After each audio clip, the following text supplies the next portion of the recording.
लोगों ने पहले अध्याय को डिस्कस किया था। आज हम लोग दूसरे अध्याय को डिस्कस करेंगे, जिसका कि शीर्षक आपको दिख रहा है विविधता एवं भेदभाव। और मैं बता दूं कि इसकी जो प्लेलिस्ट है, आपको डिस्क्रिप्शन में प्लेलिस्ट का लिंक मिल जाएगा, जहां से आगे भी अपलोड होने वाले सारे वीडियोज आपको मिल जाएंगे आसानी से। प्लेलिस्ट में अलग अलग ढूंढना नहीं पड़ेगा, ठीक है। तो आप उसे वहां से फाइंड आउट कर सकते हैं। देखिए, हम लोगों ने पिछले अध्याय में विविधता कीवर्ड को समझ लिया था। अब इसमें हम लोग विविधता और भेदभाव को सम्मिलित रूप से समझेंगे। यहाँ भारत की विविधता के विषय में थोड़ा सा कुछ फैक्ट दिया हुआ है, जिससे आप समझ पाए कि भारत सच में कितना विविध है, विविधताओं से भरा हुआ देश है। बताया जा रहा है कि भारत में लगभग सभी धर्म के लोग रहते हैं। जो है 8 प्रकार का बताया जा रहा है: हिंदू, मुस्लिम, सिख, ईसाई, पारसी, बौद्ध, जैन, एक और कुछ होता है जो मैं अभी याद नहीं कर पा रहा हूँ।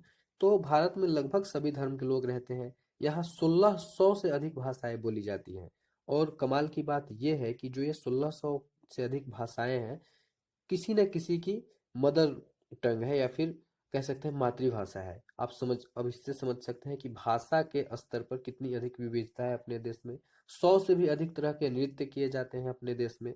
लोग जो है नृत्य, अलग अलग प्रकार के नृत्य, कौन कौन से नृत्य।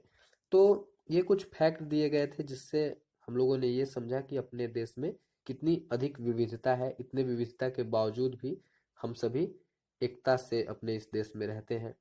अगला इस जो है चैप्टर में कीवर्ड आता है पूर्वाग्रह। पूर्वाग्रह क्या होता है, इसे समझना है। देखिए, पूर्वाग्रह का मतलब है कि आप पहले से किसी के विषय में कोई राय बना लेते हैं, इसे पूर्वाग्रह कहते हैं। और एक जो कीवर्ड है, याद रखना है कि पूर्वाग्रह मैक्सिमम टाइम नकारात्मक के सेंस में जाता है। एग्जाम्पल को देखेंगे तो अच्छे से समझ आएगा। मान लीजिए आपको बहुत अच्छी अंग्रेजी बोलने आती है, ठीक है। तो ऐसा मतलब होने का ठीक ठाक चांसेस है कि अंग्रेजी ना बोलने वाले को आप अपने से कमतर समझे। जबकि ऐसा भी हो सकता है कि सामने वाला व्यक्ति जो अंग्रेजी भले ही ना जानता हो, लेकिन आपसे बहुत अच्छा जानकार हो, हर एक क्षेत्र में आपसे ज्यादा जानता हो, लेकिन आपने ऐसा पूर्वाग्रह मतलब बना लिया, आप ऐसे पूर्वाग्रही हैं कि इंग्लिश ना बोलने वाले को कम समझते हैं, जिसके कारण हर उस व्यक्ति को कम समझेंगे जिसे इंग्लिश ना आती हो, अंग्रेजी ना आती हो। तो इसे ही पूर्वाग्रह कहते हैं। बताया जा रहा है कि हम अनेक तरीके से पूर्वाग्रही हो सकते हैं, जैसे लोगों के धर्म के आधार पे, चमड़ी के रंग के आधार पे, क्षेत्र के आधार पे, बोलने के तरीका के आधार पे, कपड़े पहनने के तरीका के आधार पे।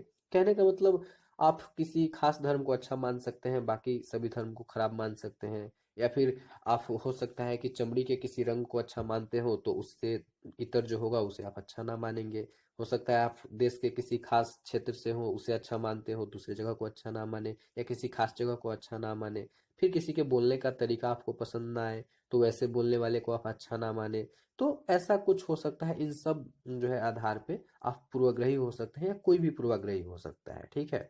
चलिए, एक बात बताया जा रहा है कि हमारे समाज में लड़के और लड़कियों में भी भेदभाव किया जा सकता है। जो एग्जाम्पल मैंने अंग्रेजी बोलने वाले बात में की, ये एग्जाम्पल भी दिया जा सकता है लड़कियों का। आप पूर्वाग्रही हैं कि लड़कियां कमजोर होती हैं, कमतर होती हैं, तो आप हमेशा लड़कियों को कमतर ही मानेंगे। और इसका जो है प्रोडक्ट ये निकल के आएगा कि लड़कियों के साथ हमेशा भेदभाव होते जाएगा, क्योंकि जो भी अच्छा काम होगा उसमें आप लड़कियों को हिस्सा नहीं लेने देंगे, हमेशा लड़के ही उसमें हिस्सा लेंगे। अब जब लड़कियां हिस्सा लेंगी ही नहीं, तो कैसा पता चलेगा कि लड़कियां भी अच्छा कर सकती हैं। तो ऐसे लड़के और लड़कियों में भेदभाव पूर्वाग्रह के कारण हो जाता है हमारे समाज में अक्सर, जो कि नहीं होना चाहिए। और अब समाज धीरे धीरे बदल रहा है, चेंजेस आ रहे हैं, परिवर्तन आ रहे हैं, लोगों की समझ अच्छी हो रही है, तो ये भावनाएं कम हो रही हैं। अगला जो अपना टॉपिक है, रूढ़िबद्ध धारणाएं बनाना। ये थोड़ा सा टाइपिंग की परेशानी है, रूढ़िबद्ध गलत लिख दिया गया है, फिर भी कोई बात नहीं, आप लोग समझ सकते हैं। देखिए, रूढ़िबद्ध धारणाएं बनाना। अब रूढ़िवादी क्या होता है, रूढ़िबद्ध क्या होता है, हमें यह समझते हैं। कहा जा रहा है कि जब हम सभी लोगों को एक ही छवि में बांध देते हैं। कहने का मतलब, आप एग्जाम्पल से समझिए कि आप किसी एक व्यक्ति से मिले। मान लीजिए कि आप जो है किसी अफ्रीकन कंट्री के व्यक्ति से मिलते हैं, और फिर आपको वो अच्छा नहीं लगता है, चाहे देखने में, रंग के आधार पे, चाहे बात करने के आधार पे। और फिर आप ऐसा मन में अपना धारणा बना लेते हैं कि वहाँ का जो भी व्यक्ति होगा अफ्रीका का, वो ऐसा ही होगा, सही नहीं होगा। तो इसे ही कहते हैं रूढ़िबद्ध धारणा बनाना। लेकिन रूढ़िबद्ध धारणा में क्या होता है, निगेटिव भी हो सकता है, पॉजिटिव भी हो सकता है। हो सकता है आप किसी अमेरिका के व्यक्ति से मिले, वो आपको काफी अच्छा लग गया, तो आप ऐसा धारणा भी बना सकते हैं कि प्रत्येक अमेरिका का व्यक्ति अच्छा ही होता है। तो हम लोगों ने पूर्वाग्रह में पढ़ा, तो पूर्वाग्रह ज्यादातर नकारात्मक होता है, बल्कि रूढ़िवाद धारणा में आप जो है पॉजिटिव भी हो सकते हैं, निगेटिव भी हो सकते हैं। ठीक है।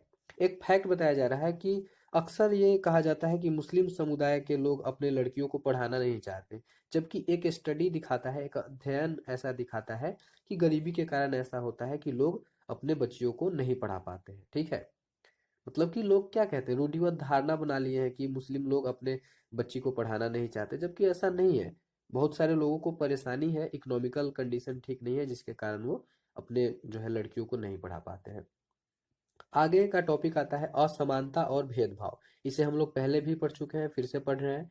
देखिए, कहा जा रहा है कि जब भी हम पूर्वाग्रह या रूढ़िवाद धारणाओं के आधार पर कुछ करते हैं, व्यवहार करते हैं, तो हमेशा भेदभाव पैदा होता है। पहले एक जो है कीवर्ड समझ लीजिए, भेदभाव और असमानता। असमानता का सीधा मतलब होता है आर्थिक पृष्ठभूमि कमजोर होना, और भेदभाव का मतलब है कि आप किसी को कहीं किसी गतिविधि में भाग लेने से रोक रहे हैं। तो ये दोनों ही कंडीशन आएगा तो समाज में क्या होगा, भेदभाव पैदा होगा। मान लीजिए आप पूर्वाग्रही होके कि लड़कियां कमजोर होती है या अंग्रेजी ना बोलने वाला जो है हमसे कमतर है, अगर ऐसा सोच के आप कोई काम करेंगे तो क्या होगा, व्यवहार करेंगे तो क्या होगा, लड़कियों को आप किसी भी अच्छे चीज में हिस्सा नहीं लेने देंगे, अंग्रेजी ना जानने वाले को आप किसी अच्छे काम में नहीं रखेंगे, जबकि हो सकता था अंग्रेजी ना जानते हुए भी जो जिस काम में आप लोगों को रख रहे हैं उसमें उसको अच्छा एक्सपीरियंस हो। तो ऐसा होने पे क्या होता है कि भेदभाव समाज में पैदा हो जाता है। फिर असमानता वाली भी बात है, जिसकी आर्थिक स्थिति ठीक नहीं है उसके साथ आप अच्छा व्यवहार नहीं करेंगे, ऑफिस में जो निचले पद पे है उसको आप हमेशा कमतर समझेंगे या फिर हीन भावना से देखेंगे, जबकि हो सकता है वो किसी अच्छे काम को भी कर पाए। तो ऐसा कंडीशन आता है, इन सब चीजों से समाज में भेदभाव पैदा होता है। ठीक है। आगे बुक में एक वर्ड आता है दलित। ठीक है। दलित का क्या अर्थ है, दलित का सिंपल सा अर्थ होता है दबाया गया। जितने भी दलित लोग हैं वो इस वर्ड के माध्यम से, इस शब्द के माध्यम से दिखाना चाहते हैं कि हमारे साथ समाज में कैसे हजारों साल से भेदभाव हुआ है, पूर्वाग्रह या फिर रूढ़िवाद धारणाओं के कारण हमें दबाया गया है। और ये सच भी है। आप इतिहास पढ़ते हैं तो देखते हैं कैसे जो है उत्तर वैदिक काल में जाति व्यवस्था के माध्यम से निचले जाति को, लोगों को या फिर महिलाओं को कैसे दबाया गया। तो ये सारी बातें सच भी है, ऐसा है भी। चलिए आगे है कि भेदभाव का सामना करने पर। देखिए, हम जाति व्यवस्था को देखते हैं तो ये एक सीढ़ी के रूप में दिखाई देता है। पहले क्या होता था, जाति व्यवस्था में सबसे ऊपर ऊंची जाति के लोग रहते थे, अभी भी है, अभी भी समाज में ऐसा है, लेकिन अब उतना रिजिड नहीं है, अब धीरे धीरे सॉफ्ट हो रहा है, क्योंकि लोग पढ़ रहे हैं। जब लोगों में शिक्षा ज्ञान आएगा तो लोग इस बात को समझेंगे। पहले क्या होता था, जाति व्यवस्था में सबसे ऊपर ऊंची जाति के लोग थे, जो खुद को उत्कृष्ट कोटि के मानते थे कि हम सबसे ज्यादा समझदार हैं। और सबसे नीचे इस क्रम में किसको रखा जाता था, अछूत को, जिसे लोग कहते थे कि ये अयोग्य है। ठीक है। आप भारत के एक बहुत ही महान नेता डॉक्टर भीमराव अंबेडकर के बारे में आपने सुना होगा। 9 वर्ष के उम्र में ही इन्होंने 1901 में इन सब चीजों का अनुभव किया था। आगे जाकर इन्होंने इतना अच्छा काम किया, भारतीय संविधान का पिता कहा जाता है इन्हें, दलितों के सबसे बड़े नेता के रूप में ये जाने जाते हैं। लेकिन हिंदू धर्म से इनको कहीं ना कहीं दिल में चोट पहुंचा, आगे जाकर इन्होंने हिंदू धर्म का त्याग किया और बौद्ध धर्म को अपनाया। मतलब ये क्या दिखाता है, यही दिखाता है कि हिंदू धर्म में जो ये ऊंच नीच, जाति व्यवस्था, भेदभाव, इन सब चीजों की जो बात है, ये कहीं ना कहीं निचले जाति को, महिलाओं को एक तरीके से दुखी इसने बहुत अधिक स्तर पे किया है। ठीक है। चलिए अब अगला टॉपिक है समानता के लिए संघर्ष। देखिए, जब आजादी की लड़ाई लड़ी जा रही थी तो वो सिर्फ आजादी की लड़ाई नहीं थी। जब देश आजाद नहीं था, गुलाम था, बहुत सारे लोगों के साथ अत्याचार होता था, सभी का अपना अपना सपना था, सभी ने अपने अपने सपने के लिए लड़ाई लड़ी। सभी धर्म जाति जो है के लोग जो है एक साथ मिलकर आजादी के लिए लड़ा। तो सभी का अपना अपना सपना भी था। लोग समझते थे कि देश आजाद हो जाएगा, सबको समानता, सबके साथ समानता का व्यवहार होगा, सभी को अपने अपने हक मिलेंगे। और ऐसा हुआ भी। जब देश आजाद हुआ तो संविधान में सबके लिए समान अधिकार बनाए गए, सबको समान अवसर प्राप्त हो, ऐसे जो है मतलब एक्ट बनाए गए, पारित किए गए। अस्पृश्यता जो कि छुआछूत वाला भावना था, उसे बिल्कुल संविधान के अनुच्छेद के तहत समाप्त कर दिया गया। कानूनी अपराध के रूप में आज उसे देखा जाता है। भले ही आप आज भी पाएंगे कि समाज के बहुत ही अंदर आप जाएंगे ग्रामीण स्तर पे जाएंगे तो कहीं कहीं अभी भी छुआछूत है, लेकिन अब ये खत्म हो रहा है, ऐसा नहीं है। जो है इसे कानून के माध्यम से कानूनी अपराध भी बनाया गया है। तो वो हर एक काम हुआ जो लोगों ने सपना देखा, आज़ादी की लड़ाई लड़ी, जो लोगों के मन में था, आगे जाकर ऐसा हुआ।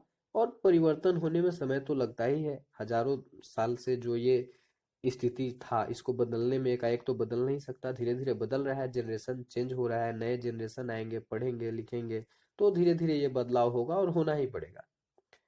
आगे एक बात बताई जा रही है कि संविधान जो बना, तो संविधान में ऐसे एक्ट जो है लिखे गए जो सरकार पे यह विशेष जिम्मेदारी डालती है कि समाज में जितने भी जो है निचले स्तर के लोग हैं, निचले जाति के लोग हैं, या फिर जो मुख्य धारा से अलग हटे हुए लोग हैं, तो सरकार की यह जिम्मेदारी होगी कि वह कुछ ऐसा प्रयास करे जिससे वो फिर से मुख्य धारा में वापस आ जाए। जैसे जो दलित लोग हैं, महिला लड़कियों की स्थिति समाज में खराब हो गई पूर्वाग्रह के कारण, तो सरकार ऐसा काम करेगी कि महिलाओं की स्थिति अच्छी हो, दलितों की स्थिति अच्छी हो, और सरकार ऐसा करती भी है। आप लोगों ने देखा होगा, आरक्षण दिया जाता है, फिर महिलाओं के लिए, लड़कियों के लिए कुछ स्पेशल एक्ट लाए जाते हैं, कहीं कहीं राज्य सरकार महिलाओं को कुछ खास आरक्षण देती है, तो ये सब उसी का एक हिस्सा है। ठीक है। अंत में दो जो है अलग अलग पंक्ति दी गई है, दोनों को पढ़ते हैं। पहला पंक्ति है कि भारत एक धर्मनिरपेक्ष देश है जहां लोग बिना भेदभाव के अपने धर्म का पालन करते हैं। बिल्कुल सही बात है, भारत में कोई भी किसी भी धर्म का पालन बिल्कुल ही स्वेच्छा से कर सकता है, किसी को किसी प्रकार का रोक टोक नहीं है, यहाँ तक कि सबको कुछ ना कुछ छूट दी गई है ताकि वो अपने सांस्कृतिक विरासत को बचाए रख सके। इंडियन कल्चर को मोजेइक कल्चर भी कहते हैं। मोजेइक एक वर्ड है जिसका अर्थ होता है, आप एग्जाम्पल के माध्यम से समझे, मान लीजिए पेंटिंग हुआ, पेंटिंग में क्या होता है, अलग अलग रंग से पेंटिंग बनता है, और उस पेंटिंग का महत्व तभी है जब उस अलग अलग रंग का भी अपना एक महत्व है।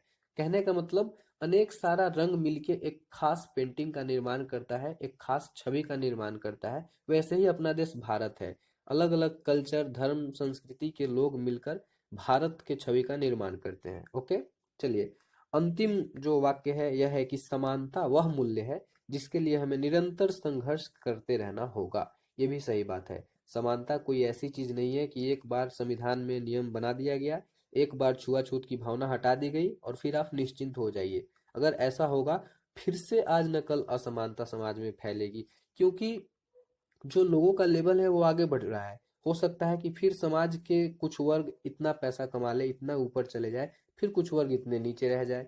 तो हमेशा से कोशिश करते रहना होगा कि एक ग्राफ जो है मेंटेन होके चले,